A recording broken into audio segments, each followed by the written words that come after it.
Yeah, so like Caroline says, I've been teaching for 22 years, I think, and I've used the CLC for all of that time, apart from the first 3 years of my teaching career at another school where I had to use the Oxford Latin course. Terrible. But yeah, like Caroline says as well, I learned on these. I remember little orange pamphlets when I was 12 years old. So if any of you are as old as I am, then you might remember little orange pamphlets. I was very fond of them. Okay, occasionally I find them in charity bookshops and keep them. So I'm a little bit of a CLC nerd like that. So I'm currently teaching the 5th edition in my classroom. I've got 2 Year 7 sets, both mixed ability and both mixed boys and girls, 24 in each class, which is nice. When I say mixed ability, we are a selective independent school, but we're probably taking the top 75%. So it's still a pretty good spread of ability, which is good. So yeah, what I'm going to do is I'm going to have a look at the first 3 stages, because that's all I've taught so far since September. And I'm going to look particularly at the female characters in the stroke stages. Hopefully, I won't do all the talking because I get very bored of my own voice. So do just, if you want to question something, or you want to chip in, or you got an idea, or you want to, whatever, just shout at me, turn on the mic, give me a yell, it'd be great. I have to warn you, if you are looking at the picture of me, my classroom has got automatic lights, and if I don't move around enough, I get plunged into darkness. So I might occasionally be doing this like a crazy person. It's just me getting the lights to turn back on. I'm not actually having any kind of fit. Okay, so there you go. Right, okay, so moving on. So I'm getting everything to move on. Come on, slide, move for me. How do I get this to move? There we go. Okay, so yeah, so that's what I'm going to do. Talk about the women, Metella, Lucia, Clara and Melissa, how they're introduced, how this introduction is different to the 4th edition, and how they're presenting the stories, and how these characters can be used in the classroom, how I've used them, how I've planned to use them, whether it's worked. People might have better ideas. I'm hoping they do. And my aim definitely is to not do all the talking. Okay, so as we all know, the CLC is structured around introductory model sentences, stories and background material, along with the language and grammar work, about the language, practicing the language, reviewing the language sections. I'm going to focus on the model sentences, the stories and the cultural background, because that's where the female characters have got the greatest sort of focus, I guess, and how they're presented and used in those stories. So I'm going to do it logically, because that's what we do. I'm going to start with the model sentences for stage 1. Okay. So here we go, just a couple of pictures from the model sentences, mainly so you don't have to look at my face. We have Metella, first of all, with the sentence like we had in the 4th edition, Metella est in atria, mater est in atria, mater in atria sedet. But we also have the introduction of Lucia, so filia est in horto and filia in horto legit. And both Metella and Lucia are also in the story Kerberos, so we get a little bit more information about them. So in the Kerberos story, Metella est in atria, Metella in atria legit, and then Lucia est in horto, Lucia in horto scribit. So with the model sentences, I don't think I do anything radical. I do what the Teacher's Guide to the 4th edition, which I know Carol is very amused by the fact I've actually read it, what that actually recommends you do. So we do lots and lots of reading aloud of them, lots of them repeating back the stories, the sentences. I think that's really important, especially in the first couple of lessons, because a lot of pupils come to Latin with a bit like, what is this? Or they've come to Latin with the prejudices of their parents upon their shoulders. I have had many a parent, particularly fathers, plonk themselves down at parents' evening and say, well, I hated Latin.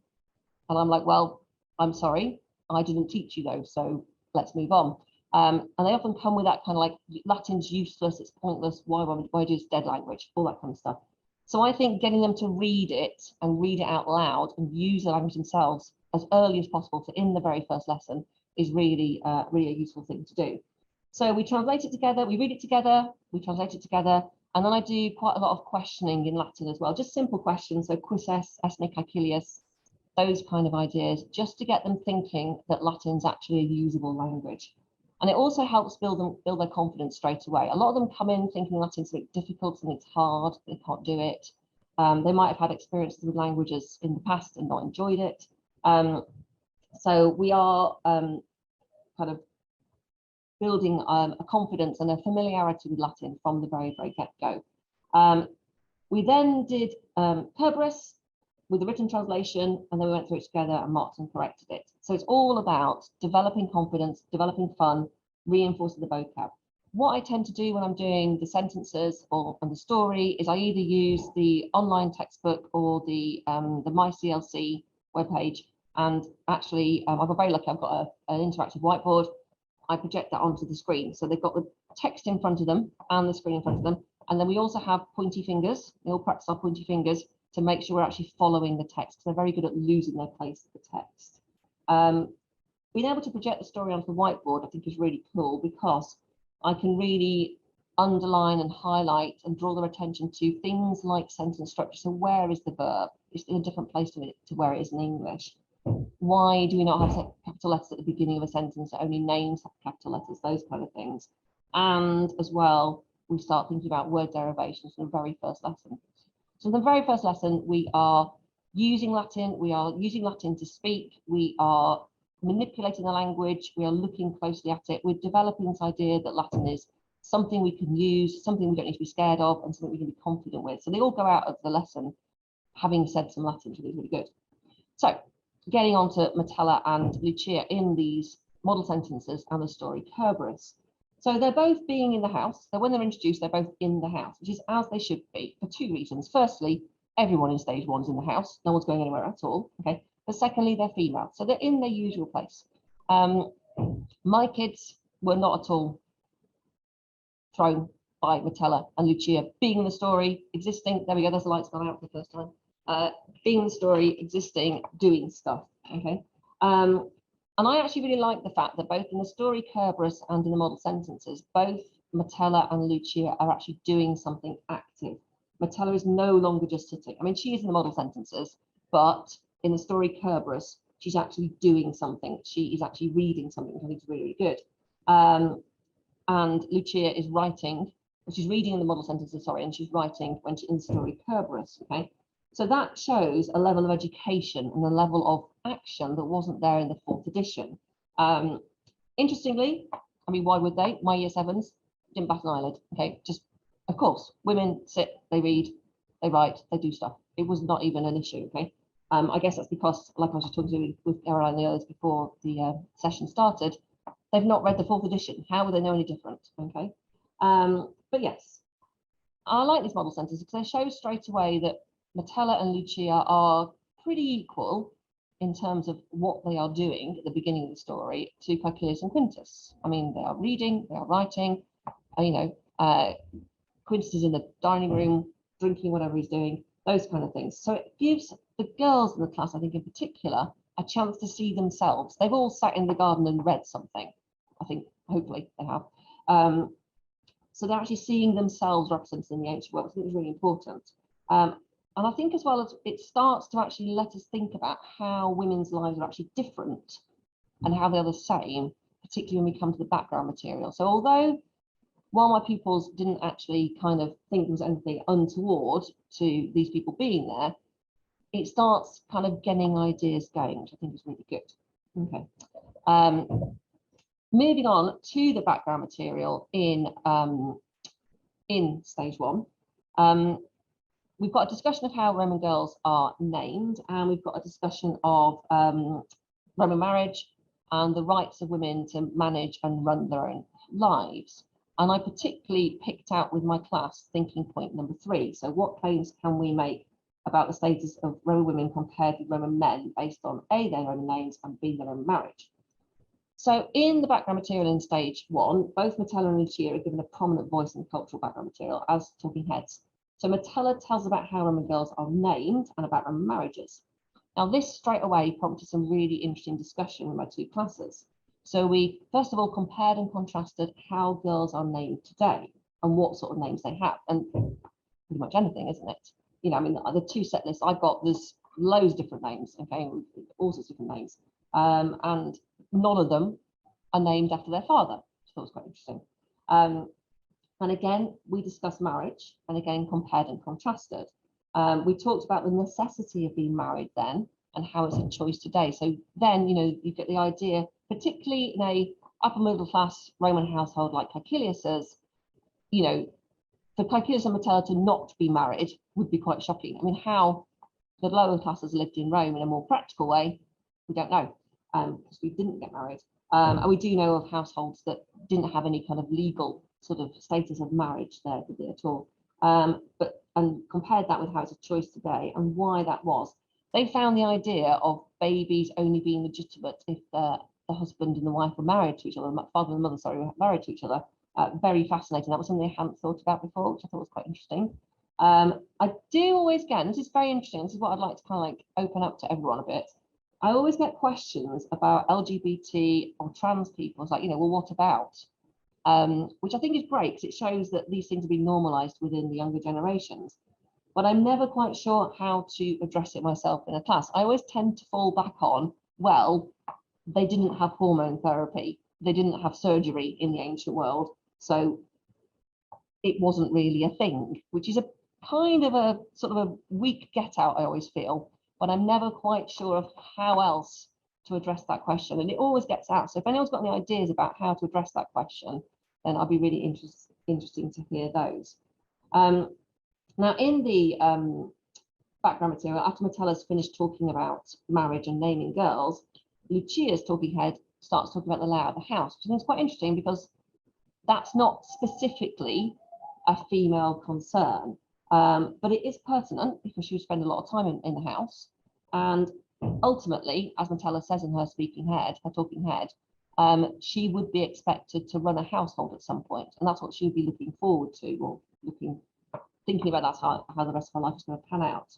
So again, it opens an interesting discussion about the idea of housewives and who runs a household and who ran the household at work, at their own home, sorry, and the idea of whether and how the idea of who ran the household has changed between then and now. Really interesting, particularly when you look at the statistics that were thrown up by the pandemic, with women taking on more of the housework than the men, while they were still doing a full-time job. But it did prompt an interesting discussion about who does what in their households and which of the children were expected to do household chores and which ones weren't. So that was quite an interesting way of talking about that. What I liked as well about that was the fact that this is only like the first couple of weeks in a new school. So although quite a lot of our children come from our prep school, we have a lot of kids coming from a lot of other schools as well. So it actually was quite a nice way of them sort of like to get to know each other a little bit more, which I thought was quite nice in those kind of early weeks of the year. So thinking point 3, I decided to focus on this one, and I used it as a chance to do some small group discussion work. So each child had their own worksheet, and they all wrote down their group's thoughts on their worksheet. And then we had some time as a class feeding back, and they had to get a different color pen out and write extra information onto their sheets. So that's quite good. That meant they've all got some written work in their book. They've all thought about it.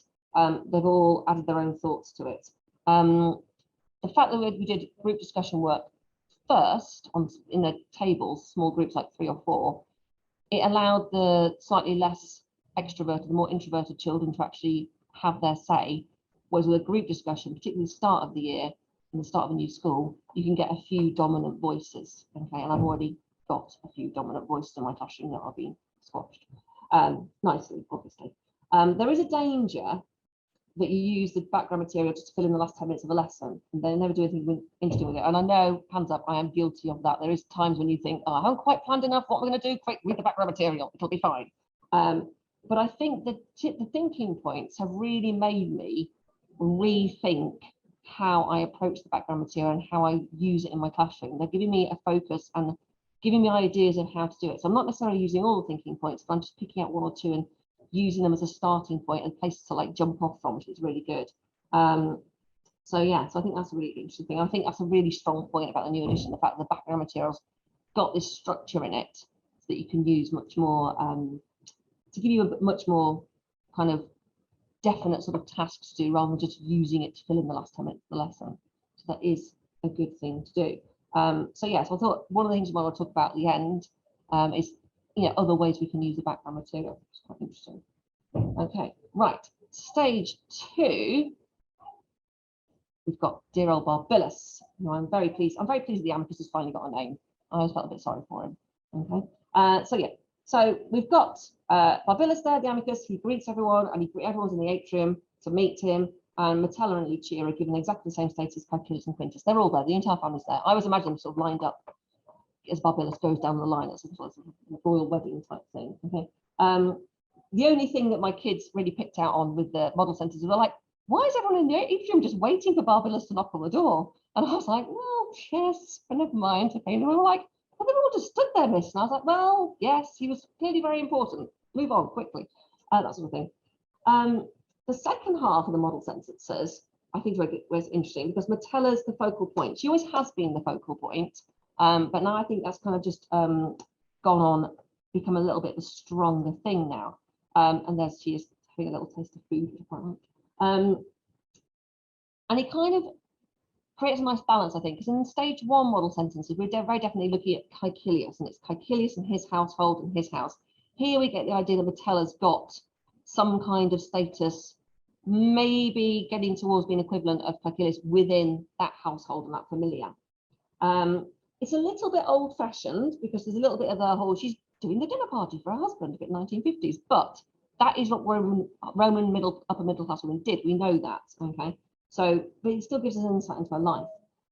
But she's still being active, she's still being involved. She's not just sitting somewhere, she's actually in the kitchen, getting in the pots and pans, tasting things, probably driving Grumio up the wall, but that's what she's doing.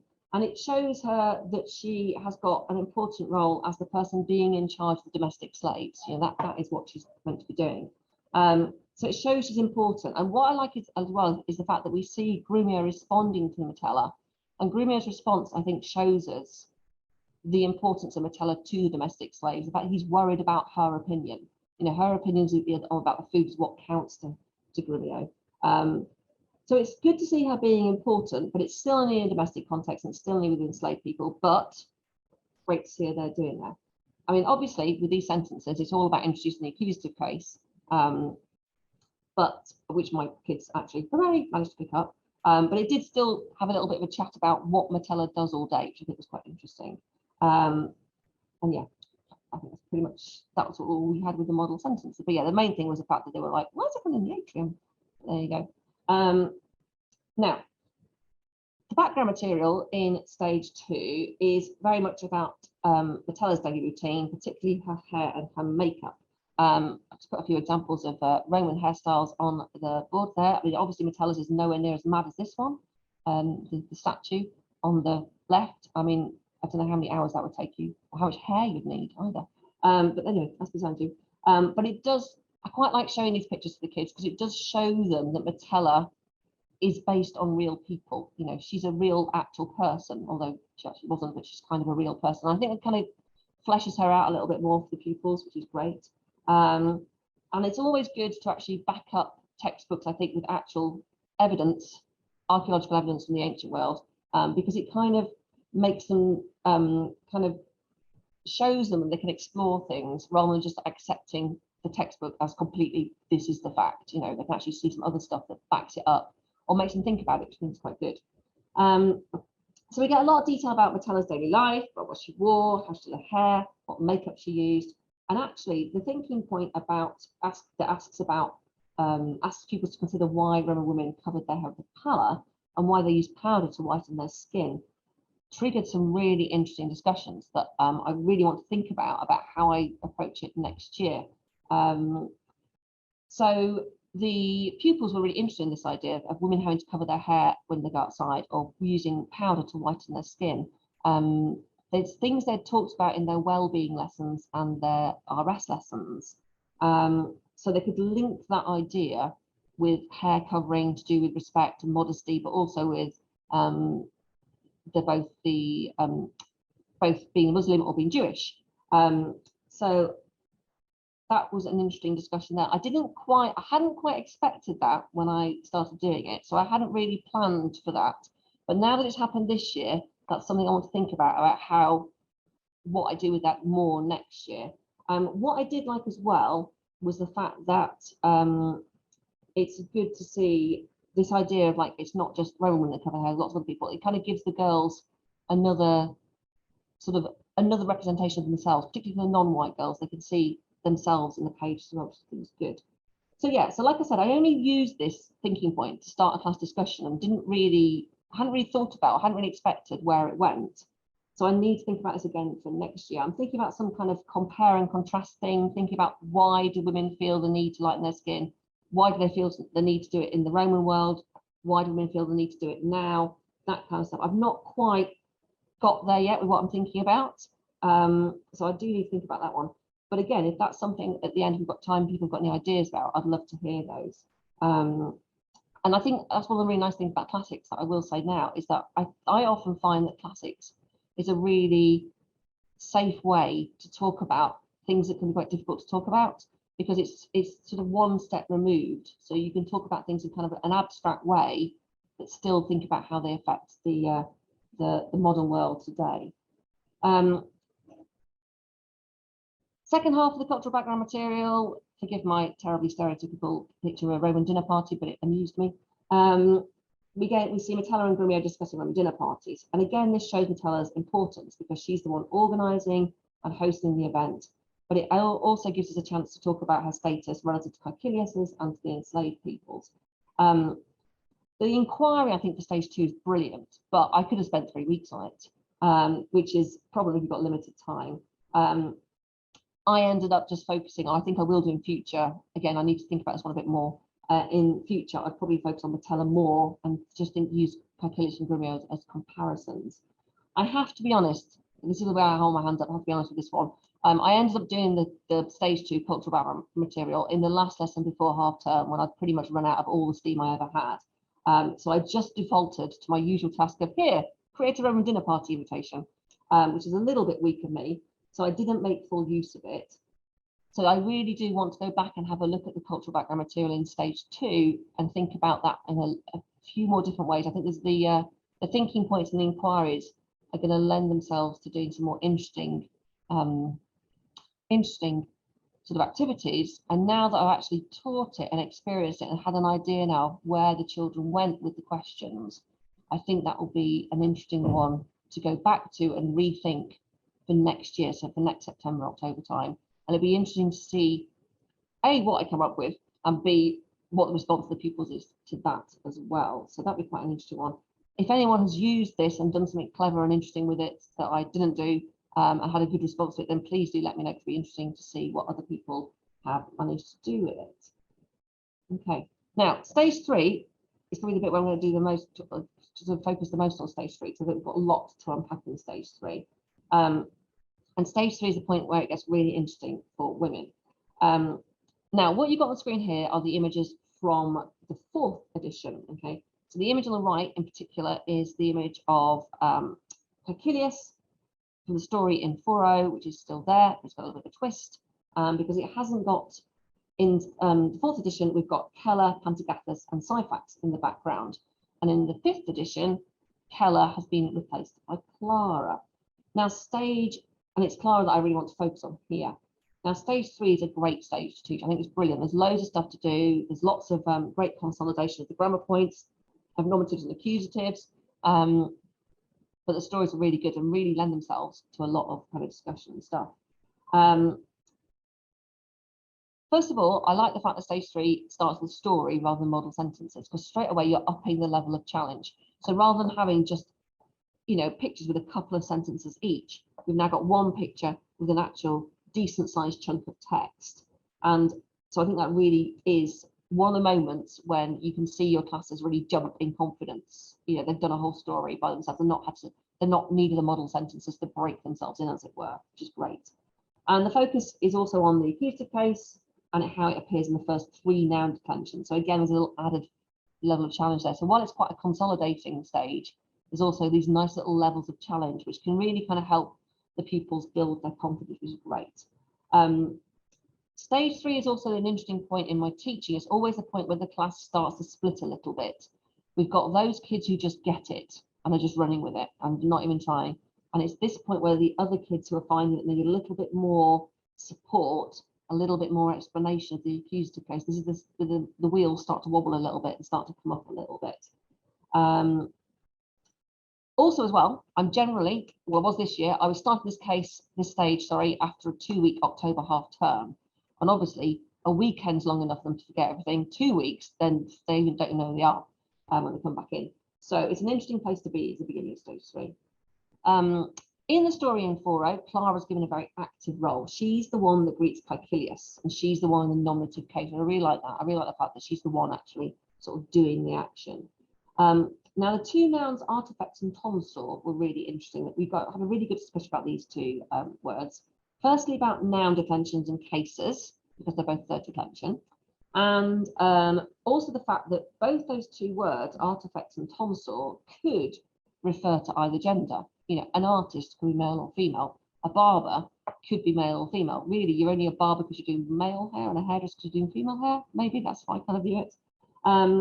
So it's a good way to think about nouns and nouns that do and do not have a gender attached to them. The idea of gender is quite a tricky one for pupils today, particularly with the idea of gender, because gender in a grammatical sense is very fixed, isn't it? You know, a noun is either masculine, feminine, or neuter, and that noun cannot change, you know, will never change. Whereas in the modern sense of a person's gender, that's become a lot more fluid and has got much more, you know, many more shades of grey to it. So getting the children to think about gender in two different ways, in a grammatical way and in a societal way, I guess, is quite an interesting kind of little challenge here for them. We did think of some nouns that were like artifacts and tonsors. So, for example, teacher could be male or female. Painter, writer. These are words that these are nouns that can be male or female. Whereas nouns like mother, father, fireman, policeman are definitely gendered. So that's a nice way of getting them to think about gender in a grammatical sense, because they always think that, they always think that Latin's really weird in the fact that, it doesn't work. It's always, there we go. They always think Latin's really weird in the fact that nouns have got genders and English hasn't. But when they actually look at English in a bit more detail, they can see that actually some of them do kind of have an idea of gender about them. So that's quite a useful way of consolidating everything that we've looked at in the first two stages about nouns. In the story artifacts, we see Clara, and this, for the presentation and the representation of women, this story is brilliant. I love it. It's one of my new favourites, definitely. We've got all 4 members of the family involved. So we've got Caecilius, we've got Metella, we've got Quintus, we've got Lucia. They're all involved, okay? And both Metella and Lucia have got really active roles, sorry. Metella is the one who takes Clara to the dining room, so where Clara's going to be doing the wall painting. So we assume, or I assume anyway, I don't know if I'm right, I don't know if I'm wrong, right or wrong. Caroline, you can shout at me and tell me whether I'm right or wrong.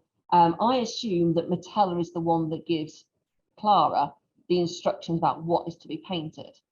Just we haven't got enough Latin to actually put that in the story. That's my assumption. That's what I tell the kids anyway. Okay. And then when Caecilius comes home and inspects the painting, it's Lucia's opinion he asks for, and Lucia is the one that praises the image. Oh, good. Carol's giving me a thumbs up, so I must be right in saying that Metella gives the instructions. You just haven't got the Latin yet. Great. Okay. So this story I think was really interesting because it really got us to think about how women are involved, how they are working, being employed or possibly being self-employed, having skills, having opinions, all those kind of things. And we had loads and loads of discussion about what kind of jobs people think women could have in Pompeii, and about the different positions in society of Metella, Lucia, and Clara. Okay, they didn't find the story, the idea of Clara, a woman being the painter that Caecilius employed, or Caecilius hired, as unusual at all. Then Bassanila did it, but they really enjoyed getting into the discussion behind the story. On the slide, I've just put a little picture of a female painter, just sort of like a picture I used to go, look, women did paint in the ancient world, not that they needed convincing, so that was really good. So what I did with this story, after we translated it, I put this slide up for them, okay? I said artifact is Clara, and then we asked 3 questions, I think there's 3 questions, and 4 questions, there we go, 4 questions. So I asked the kids if they thought, 1, is Clara good at a job? How do they think that she became an artist? What they think her status is, and is her status the same or different to Metella's or Lucia's? And they gave me some really interesting ideas. So what I've done is I just kind of collected together some of the responses I had from my 2 different classes, and I thought I'd just share them with you. So we had lots of ideas about we all agreed that yes, Clara is good at her job. We know she's good at her job because of lots of reasons. First of all, Lucia says she's good. Lucia praises the artist. That's the last sentence of the story. So we know Clara is good at her job. We also got some really interesting, responses to this question about the fact that Caecilius had employed her. And Caecilius, the kids have already seen that he's got a nice house. He's got, it's a big house. We know he's a banker, so we think he must be rich, all those kind of things. So obviously Caecilius wouldn't hire someone who was rubbish. That was their theory. He wouldn't hire someone that was cheap or not very good at a job. So that was their other reason, you know, and also the fact that they got, that Caecilius had asked her to paint in the dining room. Again, they thought that was an important room in the house where the family spent their time eating the dinner, so they wanted nice things around them. So interesting responses to the question, is Clara good at her job? How do you think she became an artist? Got some really interesting discussion. So we had lots of imagination, lots of different responses to this one. So we had the one theory was that Clara was from a rich family who supported her, so that's how she was able to become an artist. So maybe from a bit of a bohemian kind of family. Another theory that was Clara was formerly a slave and she'd used her talent as an artist to buy her way out of slavery. Another theory was that Clara's family didn't approve, so she had to support herself. This is probably a slightly more dramatic one. Clara had run away from her family and needed a way to support herself. Clara's parents had been artists themselves, so she's following the family trade, or Clara had been inspired by an artist she'd seen in her childhood. And I like this one as well. Clara had been brought up in a wealthy house with lots of mosaics and wall paintings, and those had inspired her to become a painter as well. So we've got a whole range of ideas there, from the quite sad and dramatic that Clara had to run away from home to lots of ideas about Clara kind of working on her talent, all that kind of stuff. And again, with her status, again, got some really interesting responses. So again, some of the pupils thought that Clara must be the same status as Caecilius and Metella because otherwise they wouldn't have employed her. Okay. A lot of them decided that she was not rich but not poor. She was somewhere in the middle. They thought that you could argue that she was upper middle class because she was educated enough to know about the myths to be able to paint them. So that was an interesting idea. And when we talked about her status being the same or different of Metella's or Lucia's and who they wanted to be, they talked about the fact that they thought that Clara had a lot more freedom and a more interesting life than Metella. So when I asked them, over 95% of them wanted to be Clara, only 3 pupils in one class wanted to be Metella. Interestingly, those 3 pupils were all boys. So I'm being a little bit stereotypical here and thinking, is it because they thought that Metella doesn't do much, they just thought they wanted a lazy life at home? I don't know. I was a bit naughty of me though. They all had thought about the fact that Clara's estate was focused on having a job and earning money, whereas Metella and Lucia's status is focused on being attractive. That was an answer from a boy. And some people even thought that Clara had a higher status than Caecilius, and it was her super high status that allowed her to do what she wanted to become an artist. So, you know, it was like a, you know, oh, you're the daughter of a king, therefore you can go and do anything you like type thing. So again, a real range of very interesting ideas. And it was interesting to see which ideas came from which pupils as well. I thought it was quite an interesting story. So it was a really good story that developed kind of prompted and developed a load of really interesting discussion. And all the pupils really enjoyed sort of talking about this. It was really, really interesting. Now, my second favourite story in stage 3 is the story Ornatrix. So this is a new version of the story Wenalicious. And the story Wenalicious was very much told from the point of view of the men, from Syphax, a slave dealer, and Caecilius, who was there to buy a slave. And the video of the story on the CD-ROM was one of my equal favourites and equal hated videos, because there was a great moment, or an awful moment, I'm not sure which, of Caecilius sort of quite creepily looking Melissa up and down in the video, like a piece of meat. When my head taught Latin to year 7 a few years ago, bless him, he's a lovely man, but he thought this video was brilliant. He thought it was hilarious the way that Caecilius did this, until I very gently pointed out that maybe it wasn't quite hilarious the way he was looking at Melissa, and he was absolutely mortified because he was like, oh, I hadn't thought of that. But, you know, being white and male, never had that experience, bless him. Anyway, the new story, Ornatrix, is very much told from Melissa's point of view, which is a great lead into the cultural background material as well. And throughout the story, I really like the way that the story is topped and tailed with the sentence, Melissa est anxia. Okay, I think that's really interesting. And we had loads of really great discussion about why she's anxious. And they came up with loads of different reasons. So some reasons were to do with being female, some to do with being enslaved, some to do with being in a new place with new people, new customs, new language, new layout of the town, all those kind of things. And we talked about the different ways that she might have been feeling anxious at the beginning of the story and at the end of the story.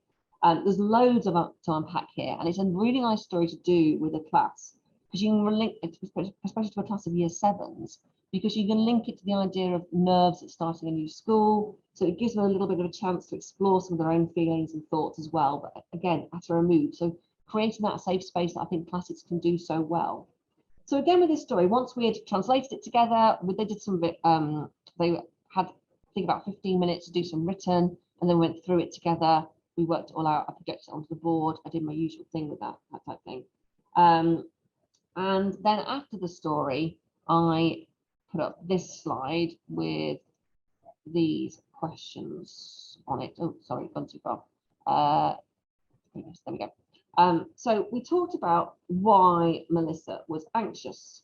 And the answer I got here was she doesn't know what will happen. She doesn't want to be sold. She's been taken from her home. She can't understand what's being said. She can't communicate. She can't follow the conversation between Achilles and Syphax.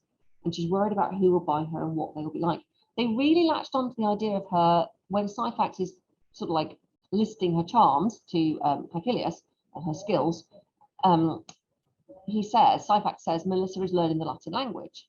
And they really latched onto that idea. They really latched on the idea of being somewhere where you can't understand what's being said, or you can only understand a little bit. And they really focused on that one. So things like when Syphax is talking, and this is an answer to the third question, like who could have made her anxious and why. When Syphax is talking, he keeps repeating her name. He keeps saying, Melissa, Melissa, Melissa, Melissa. So she knows that he's talking about her, but she doesn't necessarily know what he's saying about her. And so that kind of, we thought that was a really interesting way of how she could be anxious, because we don't know how Syphax has treated her. In the picture, she stood there with her arms across her, and we assume there's some chains on her, because we can see on the other slaves behind Syphax that they've got shackles on their chains on their wrists. So we assume that maybe she's been in chains, maybe she's in chains. So we don't know how she's being treated. And if someone who's treated you badly keeps saying your name over and over again, that could be quite a scary thing to kind of go through. And I was quite impressed my kids kind of came up with that idea and sort of like explored it in that way. We also talked about how Caecilius could make her anxious, not only in terms of whether he's going to buy her and what he's going to be like as an owner, but also he shouts in the story. He says, status, satis, satis, you know, Caecilius clamat. He actually shouts in the story. So, and Melissa hears this after her name's been said a lot, and then Caecilius shouts. So from tone of voice, and so we ended up having quite a good discussion about how tone of voice could actually make you anxious as well. So I think that was really an interesting story. And we also talked about as well how Melissa could be making herself anxious or worrying about things and things like that. So yeah, so we had lots of really interesting discussion about this story. And I think it was brilliant. And the idea of the anxiety, I think, gave us a lot of things to talk about. Okay, now we're getting towards where I've got up to so far in my teaching. So in Horto, I wanted to do more with this story, and I haven't done for various reasons, and I'll tell you why. So it's a story where we see the trio of Lucia, Metella, and Melissa interacting and being active. So there's the image we've seen of Lucia earlier as reading and writing and having an opinion about the wall painting that Clara does, is continued. So Lucia we're seeing her being educated, and that's been continued in the story. And she's telling the story of Hercules going to the underworld to capture the guardian of the underworld, the dog, Cerberus. And both Metella and Melissa are listening to her. Metella's sat by her listening to her as her mum, and Melissa is working while she's listening. So that kind of, this difference in status between Metella and Melissa is still kind of emphasised, which is good. And at the end, Grumio appears leading the dog out in the kitchen, and Lucia makes this witty joke about Grumio being Hercules, and Metella praises Lucia for being witty and clever. And also Melissa read it. So you can see that Melissa's comprehension of Latin has kind of grown a little bit. We can see maybe she doesn't feel quite as anxious as she did in the earlier story. Or is it just So you can tell from tone of voice that something clever and nice and funny has happened. So that gives us another dimension to Melissa. We see that Melissa is someone who's quite clever as well. And maybe she has had some education. So that ties in what Syphax says in the previous story. But we also kind of, it gives us a bit more to explore about why Melissa was feeling anxious in the first place. But it also shows that she's maybe been a little bit more comfortable, maybe feeling a little less anxious, finding her feet, that kind of stuff. And it's interesting because you've got 3 different women here of different state, or you could argue that Metella and Lucia are the same sex, but they're kind of slightly not because they're mother and daughter, and Metella's married and Lucia isn't. But they're all educated, they're all clever, they're all kind of getting the joke. So that's quite an interesting, so it's quite a very positive image of women in this one, okay? Now, in the end, early this week, on Monday and Tuesday, when I saw my Year 7 classes, I ended up using this story as an extension task. And I didn't actually use it in the way I had originally planned in summer when I was looking at the book. I made a nice little worksheet and I was going to do different things with it. So I didn't. However, the students fell into the traps that I thought they'd fall into. The big thing is they don't get the joke. They just don't understand it. So we have to kind of unpack the punchline of the joke. The fact that Lucia's told a story about Hercules bringing a dog out the underworld, and then Grumio brings a dog out the kitchen, and oh, Grumio's Hercules, you know, they just don't get it. They're Year 7s. Don't know why they don't get it. Just don't. Okay. But once we got that unpacked and sorted, we did manage to have a chat about what sort of life Melissa may have come from and how anyone could become a slave in the ancient world. And obviously that conversation is one that got broadened out in stage 6 with the background material there that's on slavery. So what my original plan was to do this story in a mixture. So sometimes work on the questions, working out the answers, probably in small groups, because then they can demonstrate the comprehension. And I was going to get them to mark each other's work and do a bit of peer marking and target setting, because they're often quite good at, they do good corrections of each other's works. It's important they're writing it down for someone else. And also they're surprisingly good at coming up with sensible targets, which is quite interesting as well. I would also then done some more grammar questions in the story to really consolidate the idea of nominative accusative cases and used it as a bigger springboard to start thinking about Melissa's background and education women. Unfortunately, my lesson planning just went slightly skew because I thought what I'd planned to do was get them to fill in the lesson, and it didn't, and some kids whooshed through it in about 10 minutes. I had to find something, and so it kind of didn't quite work. It's one of those moments in a classroom where you think you've got it planned, you think you're in control, and then children get involved and it all goes wrong. So next year, when I teach it again, I'm going to be looking at this story in a slightly different way and planning how I'm going to use it in a much more effective way. I know some of my colleagues have taught it in a different way and used it in a different way. In fact, one of my colleagues just today was doing this story. I was on a learning walk and happened to walk past her classroom as she was actually doing a little bit of the story. So I am going to talk to her at some point to think about how she delivered the story and how we can develop this one as a department. But I think it's a really great story, and it builds so nicely on the image of both Melissa and Lucia that we've seen already in the model sentences and in the previous stories. The idea of Lucia being educated, but also the idea of we get another dimension to Melissa, and we can talk about more her anxiety and things like that. Right, the final thing I'm going to talk about, which hopefully will be quite good timing in terms of questions and stuff like that, is the cultural background material. So all about the town of Pompeii.